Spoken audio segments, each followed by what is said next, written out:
Oseo. Oseo. Cherokee greeting.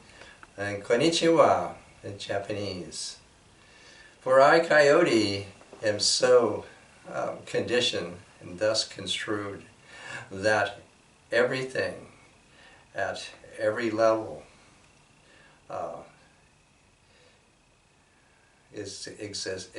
at every level of existence exists as factual and real. It exists because it is significant. Everything is given to us as a gift, and the gift of significance or equally eventfulness is attached to everything. Claudia's mom once asked me, "So I know that you believe in the gift," and I said, "That's right, because the gift is the mark of her." Her, the pronoun objective case of she.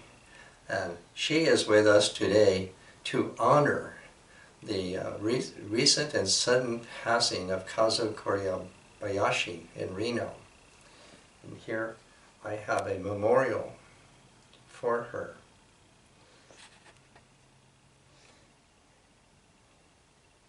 And in the photo, this is Vivian Old's photo, she's holding her very recently published book on Pyramid Lake. You're going to stay over there? I already know. And so 2020, she published this book. And just a few days ago, she's passed over to the other side. It was only a couple of weeks ago that this piece here, I sent a photo to her by way of Vivian for her reading. It is a kanji character, and it is neatly carved on this wood in the shape of a fan. And her reading for this character is hana, flower. And the artist has put it on this shape of an open fan, hiraku, which means to open or unfold the flower. So that's quite significant that that just happened very, very recently. And certainly the art world will be very surprised, shocked, and missing of this wonderful and talented woman. The book itself, Vivian in Wadsworth will continue to, I believe, for a while, handle this book if anyone's interested in it.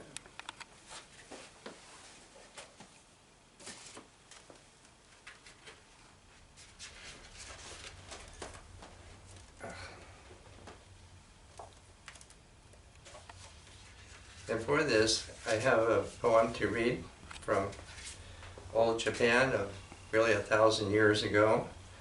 This is by Shirome. Interesting, the characters for her name actually read Shiro, white lady, white lady. And interesting, she was not in the usual establishment.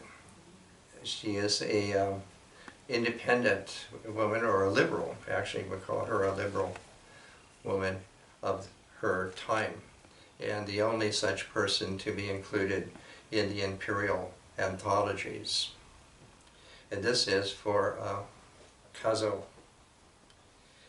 If I were only sure I could live as long as I wanted to, I would not have to weep at parting from you.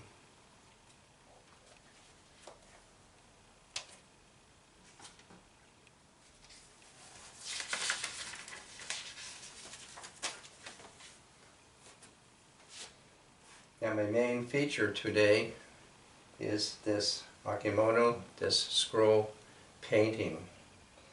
It features a rabbit or hare, yusagi in Japanese, and a symbolic tree. These are the two figures here.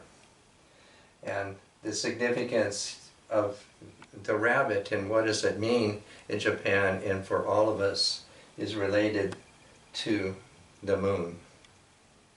And that's why I'm trying to bring this across here. So the rabbit in the moon and the rabbit to the moon all goes together. And in this month, earlier this month, they would have had the time of the moon, and we're having another full moon coming up just at the end of this week, Saturday or Sunday, like that. So the one that's coming up they're calling the blue moon. The one that just passed earlier was the harvest moon.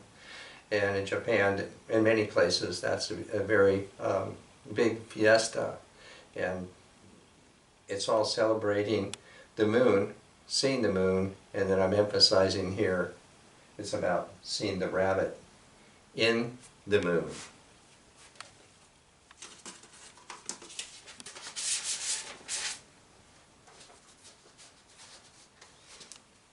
So this is a little story about how the rabbit got into the moon.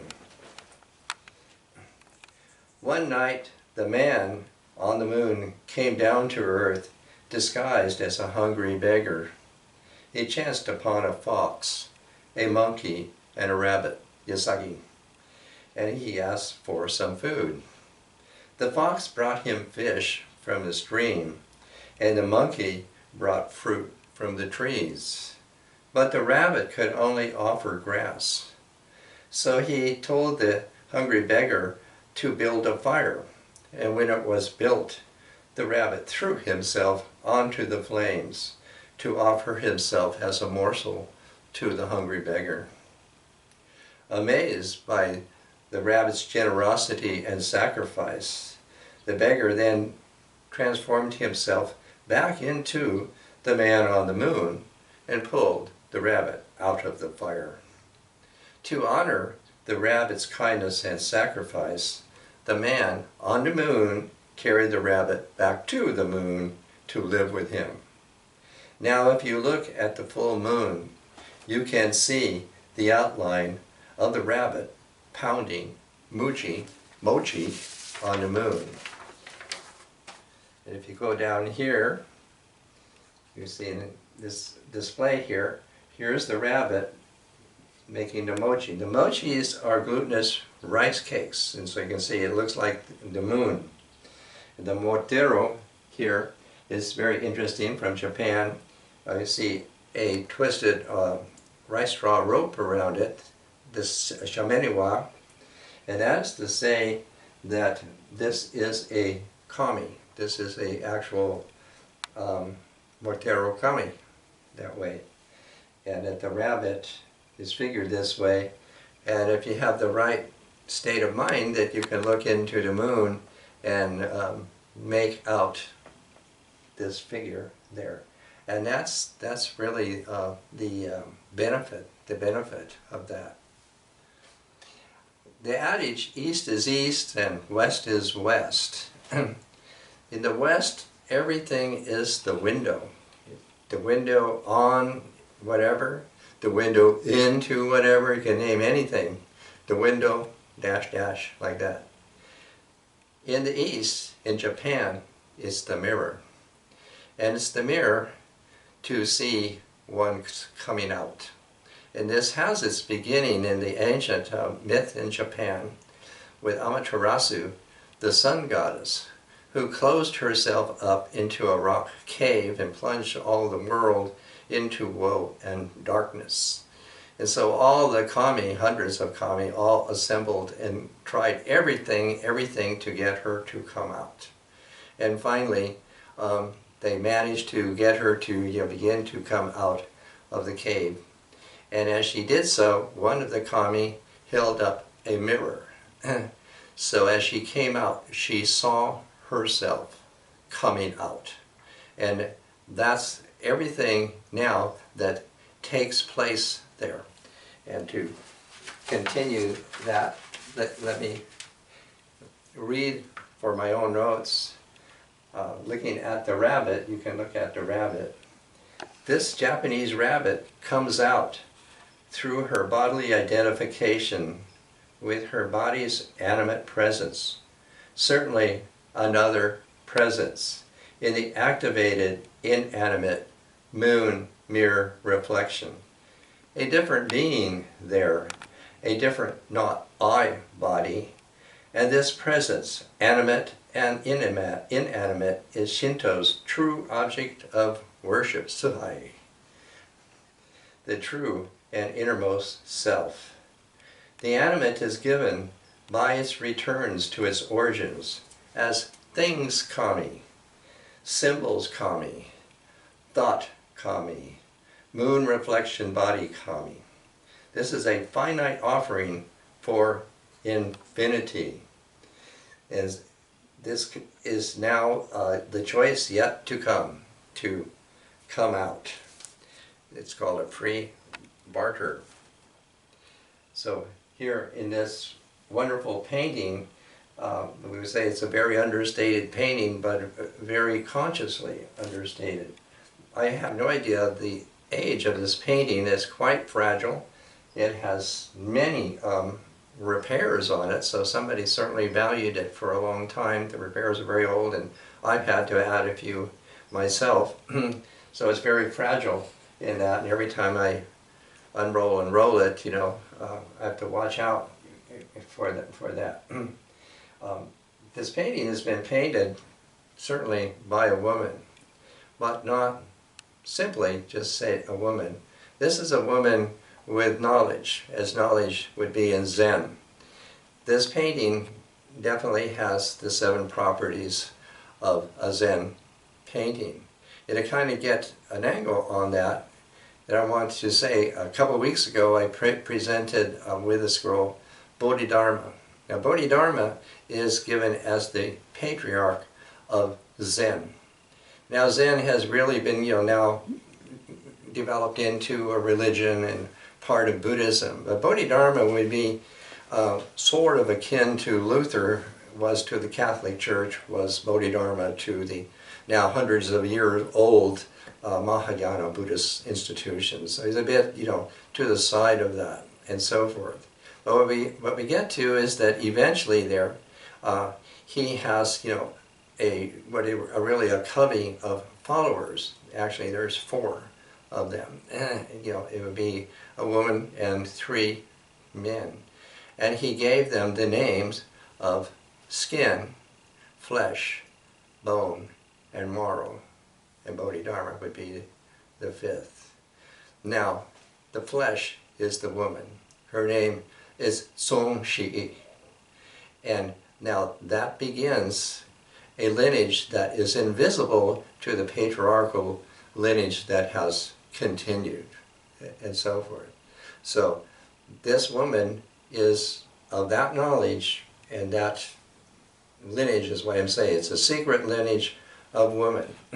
It would conform to Zen's own dictum, that this is a teaching outside of the scriptures. This is something that's aside, that's without words. And I had translated this as aroma. So the patriarchs are the aroma fathers, and Song Ji is the aroma mother, and that she has passed this along. And so the inscription, I'm giving the interpretation of it, Jibutsu, is that that's what it's saying. It's saying that she has come through this lineage, and that her hakan, her seal there, seems to me to be saying this is equal to, this is the same as the original. All of this long vacant space, here represents or symbolizes, the vast invisible landscape, infinity. And the 2 figures who are only just floating here, this is the rabbit, Yasagi, and here is the symbolical tree. And in them, these are the finite beings, characters. Infinity is embodied in them. So that this is the way that the Japanese and this artist has seized upon infinity, the unseizable, through this.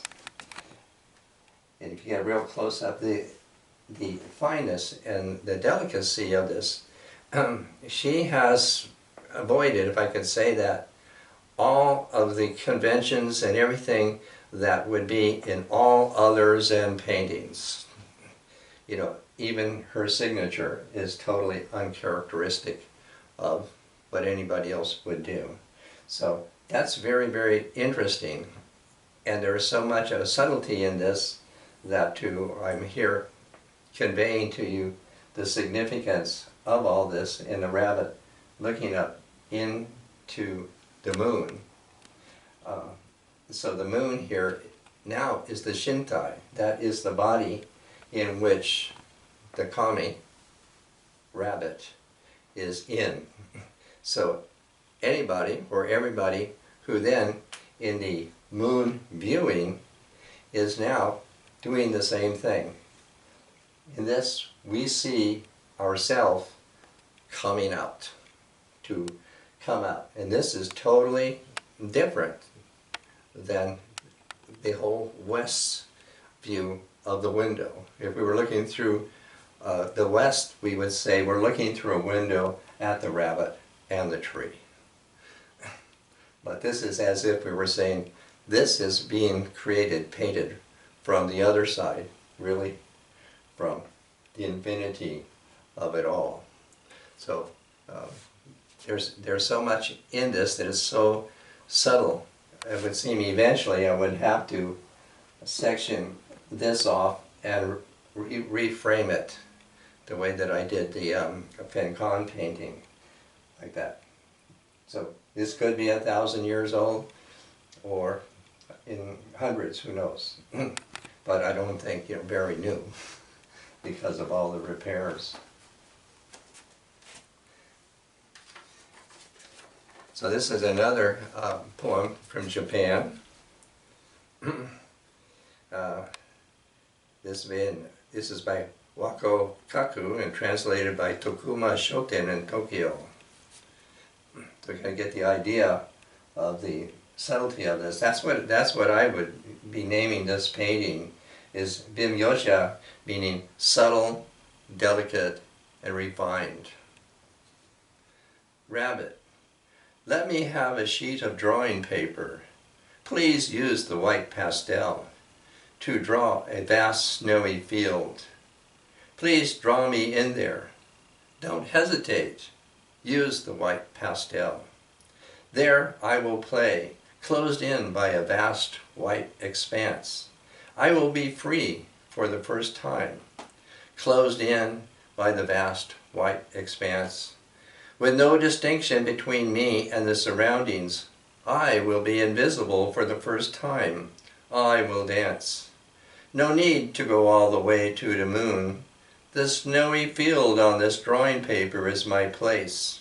I simply sleep, eat, and play. Rabbit, rabbit, what do you see when you jump? I see the full moon when I jump. So all that is just very significant in the Japanese, and I want to say woman's viewpoint, because that's what this is. This is a woman's viewpoint.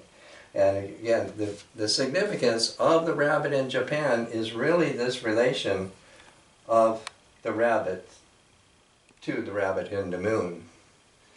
And that is, for any of us, we can get out of the window and get into the mirror here to see ourselves coming out.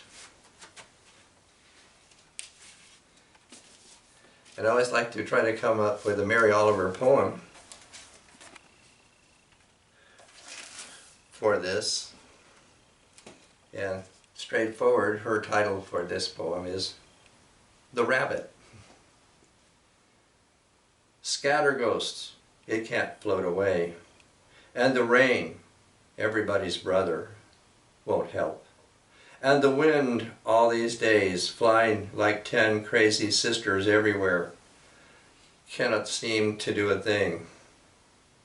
No one but me, and my hands like fire, to lift him to a last burrow. I wait days, while the body opens and begins to boil. I remember the leaping in the moonlight, and can't touch it, wanting it miraculously to heal and to spring up joyfully. But finally, I do. And the day after I have shoveled the earth over in a field nearby, I find a small bird's nest lined with pale and silvery, and the chicks. Are you listening? Death, warm in the rabbit's fur.